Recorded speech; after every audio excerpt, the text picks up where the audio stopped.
নমস্কাৰ মই সাজাদ হুছেইনে জীৱনৰ চেনেলটিৰ নতুন এটি ভিডিঅ'লৈ সকলোকে স্বাগতম জনাইছোঁ। আজিৰ আমাৰ আলোচ্য বিষয়টি হ'ল সুকন্যা সমৃদ্ধি যোজনা। সুকন্যা সমৃদ্ধি আঁচনি ভাৰতবৰ্ষৰ কেন্দ্ৰীয় চৰকাৰৰ দ্বাৰা পৰিচালিত এটি ক্ষুদ্ৰ সঞ্চয়ৰ আঁচনি, যিটো কেৱল কন্যা সন্তানসকলৰ বাবেহে প্ৰচলিত। 2015 চনৰ জানুৱাৰী মাহত বেটি বচাও বেটি পঢ়াও শ্লোগানৰ অধীনত এই নতুন আঁচনিখন গ্ৰহণ কৰা হৈছিলে। এখন অতি সুন্দৰ আঁচনি আৰু ইয়াৰ অধীনত এগৰাকী পিতৃ মাতৃৰ দুগৰাকীকৈ কন্যা সন্তানে একাউণ্ট খোলাৰ সুবিধা লাভ কৰে। যদি পিতৃ মাতৃগৰাকীৰ প্ৰথম সন্তানগৰাকী কন্যা হয়, তথা দ্বিতীয় সন্তানগৰাকী যদি যমজ কন্যা সন্তান হয়, তেনেহ'লে সেই দুয়োগৰাকী সন্তানৰ নামতে একাউণ্ট খুলিব পাৰে। অৰ্থাৎ সেই বিশেষ পৰিস্থিতিত তিনিগৰাকী কন্যা সন্তানৰ একাউণ্ট খোলাটো সম্ভৱ হয়। আৰু একাউণ্ট খুলিবলৈ বাবে প্ৰয়োজন হয় পিতৃ মাতৃ বা কন্যা সন্তানটিৰ অভিভাৱকৰ পাছপোৰ্ট চাইজ ফটো, আধাৰ কাৰ্ড, ভোটাৰ কাৰ্ড তথা ঠিকনাৰ প্ৰমাণপত্ৰ।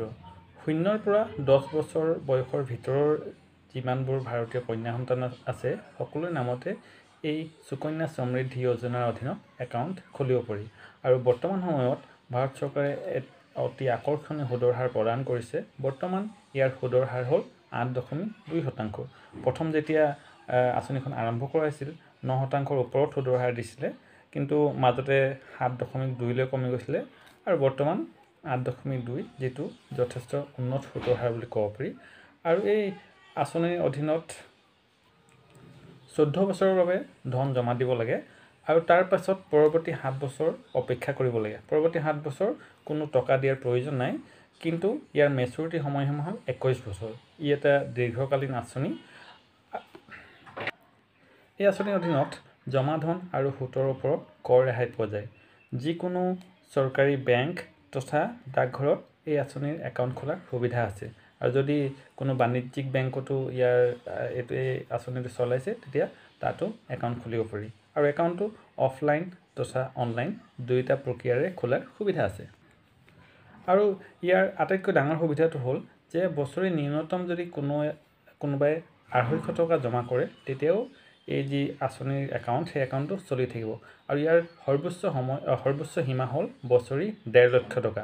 কোনো এজন ব্যক্তিয়ে যদি নিজৰ কন্যাৰ নামত এটা একাউণ্ট খোলে, তেনেহ'লে তেওঁ বছৰৰ যিকোনো সময়তে ধন জমা দিব পাৰিব। ইয়াত এনেকুৱা কথা নাই যে মাহেকীয়া হিচাপত দিব লাগিব, 3 মাহৰ হিচাপত, 6 মাহৰ হিচাপত বা এবছৰৰ হিচাপত।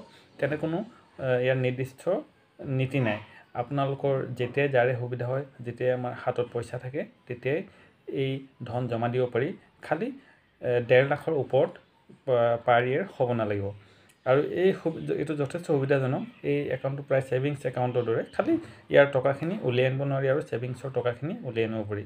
যেতিয়াই যাৰ সুবিধা হয়, তেতিয়াই যিমান পৰিমাণৰ টকা ইচ্ছা কৰে ধুনীয়াকৈ ৰাখিব পাৰে। আৰু যেতিয়া 14 বছৰ জমা দিয়াৰ পিছত পৰৱৰ্তী 7 বছৰ ৰ'ব, তেতিয়া ধুনীয়াকৈ মেচুৰিটি সুদসহ টকাখিনি লাভ কৰিব। আৰু যেতিয়া 15তম বছৰৰ পাছত যদি কন্যা সন্তানগৰাকীৰ বিবাহ বা উচ্চ শিক্ষাৰ বাবে পইচাৰ প্ৰয়োজন হয়, তেতিয়াহ'লে 50% ধন ইয়াৰ পৰা উলিয়াব পাৰি। তাৰ বাবে এটা খালি চৰ্ত আছে যে কন্যা সন্তানগৰাকীৰ বয়স 18 বছৰ সম্পূৰ্ণ হ'ব লাগিব। এতিয়া এটা মই উদাহৰণ দিব বিচাৰিছোঁ। ধৰা হওক এগৰাকী কন্যা সন্তানৰ বৰ্তমান বয়স হ'ল 5 বছৰ আৰু তেওঁৰ নামত যদি একাউণ্ট এটা খোলা হয় আৰু প্ৰত্যেক বছৰে 10,000 মান টকাকৈ জমা কৰা হয়, তেতিয়া কি হ'ব? 14তম বছৰত 1.5 লাখ টকা জমা হ'ব। আৰু যেতিয়া 21 বছৰ সম্পূৰ্ণ হ'ব, তেতিয়া ইয়াৰ সুদ পাব 3,12,000 টকা। আৰু সুদে মূলে মিলাই দুয়োটা মিলাই পাব 4,62,000 মান টকা হয়। আৰু যদি ধৰি লওক কোনোবা এজন ব্যক্তিয়ে প্ৰত্যেক বছৰে 50,000 মানকৈ টকা জমা কৰে, তেতিয়াহ'লে তেওঁৰ মুঠ জমা ধন হ'ব প্ৰায় 7.5 লক্ষ টকা। আৰু তাৰ ওপৰত ইণ্টাৰেষ্ট পাব 15,60,000 মান টকা। আৰু সুদে মূলে মিলাই 23 লাখতকৈও বেছি টকা পোৱাটো সম্ভৱ হয়। এই আঁচনিৰ অধীনত সৰ্বোচ্চ যদি বছৰেকত 1.5 লাখ টকা হিচাপত যদি ধৰে, তো কোনো এগৰাকী কন্যা সন্তানৰ মেচুৰিটিৰ সময়ত 70 লাখ টকা পৰ্যন্ত পোৱাৰ সম্ভাৱনা আছে। গতিকে এইটো এটা অতি আকৰ্ষণীয় আৰু সুন্দৰ আঁচনি। আৰু ইয়াৰ আটাইতকৈ ডাঙৰ বৈশিষ্ট্যটো হ'ল, যিহেতু এইটো এতিয়া চৰকাৰী আঁচনি, ইয়াৰ ৰিটাৰ্ণ হ'ল গ্ৰান্টেড আৰু অতিকে সুৰক্ষিত। ইয়াত পইচা মাৰ যোৱাৰ কোনো ভয় নাথাকে। গতিকে যিসকলৰ কন্যা সন্তান আছে তেওঁলোকে ইচ্ছা কৰিলে খুব সুন্দৰভাৱে এই আঁচনিৰ অধীনত 1 কোটাকৈ একাউণ্ট খুলিব পাৰে। যদি আপোনালোকে ইতিমধ্যে খোলাই থোৱা আছে তেনেহ'লে খুব ভাল কথা, আৰু যদি খোলা নাই চেষ্টা কৰক এটা খুলিবৰ কাৰণে। আৰু আপোনালোকৰ আত্মীয় স্বজন বন্ধুবৰ্গক তেওঁলোকৰ যিসকলৰ কন্যা সন্তান আছে বা নতুনকৈ জন্ম হৈছে তেওঁলোককো পৰামৰ্শ দিয়ক এই আঁচনিৰ অধীনত একাউণ্ট খুলিবৰ কাৰণে। তেতিয়া কন্যা সন্তানগৰাকীৰ ভৱিষ্যতটো সমৃদ্ধ হ'ব, উচ্চ শিক্ষা লাভৰ ক্ষেত্ৰত সুবিধা হ'ব তথা বিয়া বাৰুৰ ক্ষেত্ৰতো সুবিধা হ'ব। অৱশ্যে ইয়াৰ এটা সৰু ঋণাত্মক দিশো আছে। সেই ঋণাত্মকটো মই কৈ দিছোঁ যে এই ক্ষেত্ৰত যি আঁচনিত অৱশ্যে ইঞ্চুৰেঞ্চৰ সুবিধা নাই। যিহেতু কন্যা সন্তান এগৰাকী যদি একাউণ্ট খোলে নিশ্চয় তেওঁৰ পিতৃয়ে বা মাতৃয়ে বহন কৰিব ইয়াৰ যি টকাখিনি। যদি সেই যিগৰাকী বহন কৰে তেওঁ যদি মৃত্যু হয় কেনেবাকৈ, তেতিয়া কিন্তু ইঞ্চুৰেঞ্চৰ কোনো ব্যৱস্থা নাই। অৱশ্যে যিমানখিনি টকা জমা কৰিব সেই টকা সুদে মূলে কন্যা সন্তানগৰাকীয়ে উলিয়াব পাৰিব। আৰু যদি ইচ্ছা কৰে তেওঁৰ যি নিকট যি অভিভাৱক আছে পিতৃ বা মাতৃবৰ্গৰ পিছত তেওঁলোকে ইচ্ছা কৰিলে একাউণ্টটো চলাইও থাকিব পাৰিব। গতিকে এইখিনি সুবিধা আছে। সুকন্যা সমৃদ্ধি আঁচনি সম্পৰ্কে যিমান পাৰোঁ বুজাই ক'বলৈ চেষ্টা কৰিলোঁ। আশা কৰোঁ আপোনালোকে ভিডিঅ'টো চাই ভাল পালে।